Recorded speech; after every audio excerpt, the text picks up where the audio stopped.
So over here, Walmart parking lot. This guy right here just came up to my fucking man. This is the second time this motherfucker came up to my man, looking at my shit, looking at my van and shit. It's a white dude tweaking his head off. That motherfucker is tweaking like a motherfucker, looking at my window and shit, grabbing on himself and shit.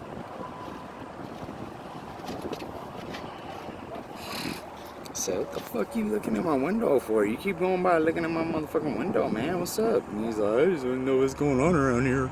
I'm like, I could give you something special. And he's grabbing on himself and shit.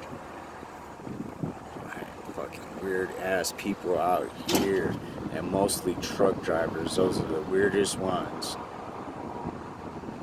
These are the weirdest ones. Some weird ass people out here. You guys gotta be careful. He's parked right there watching the family and shit. He is a weird motherfucker. Look at my windows 2 times already. Talking about he can give me something special. You guys be careful out there. Weird fucking people.